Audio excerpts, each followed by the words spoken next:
कराची की मसरूफ तरीन सड़क शारा फैसल पर मोटरसाइकिल सवारों के लिए खुशखबरी। मेयर कराची वसीम अख्तर की हिदायत पर शारा फैसल पर मोटरसाइकिल सवारों के लिए अलहदा ट्रैक का काम शुरू कर दिया गया। पहले मरहले में सड़क पर मौजूद तजावुजात का खात्मा कर दिया गया। Senior director anti encroachment Bashir Siddiqui के मुताबिक कराची पुलिस चीफ ने शारा फैसल की हदूद में लगने वाले थानों को पाबंद किया है कि वो सड़क पर दोबारा तजावुजात कायम न होने दें। एडिशनल आईजी ने उनके अहकाम जारी किए कि जितने भी SHOs होंगे वो पाबंद होंगे, वो अपने अपने एरिया में किसी भी तजावुजात को लगने नहीं देंगे। शहरी हुकूमत के इक़दाम पर शहरियों का कहना है कि मंसूबा खुशाइन है, लेकिन इसकी बरवक्त तकमील जरूरी है। कह दिए जाते हैं, किए नहीं जाते, लेकिन अगर इस तरह से हो जाए तो बहुत अच्छी बात है। बेहतरी आएगी, बाइक वाले साइड पे चलेंगे, गाड़ियां तंग नहीं करेंगी, ना वो गाड़ियों से डिस्टर्ब होंगे ना गाड़ियों से डिस्टर्ब होंगी। मोटरसाइकिलें जब जिग जैग चलती हैं तो बाकी तमाम ट्रैफिक डिस्टर्ब होती है।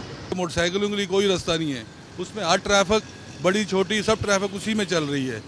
ना हम इस तरफ जा सकते हैं ना हम उस तरफ जा सकते हैं, हम जाएं तो किधर जाएं। शारा फैसल पर मोटरसाइकिल सवारों की सहूलत के लिए मेट्रोपोल से मलिर हाल तक अलहदा लेन बनाई जाएंगी, जिससे बेहंगम ट्रैफिक दुरुस्त और शारा की खूबसूरती में भी इजाफा होगा।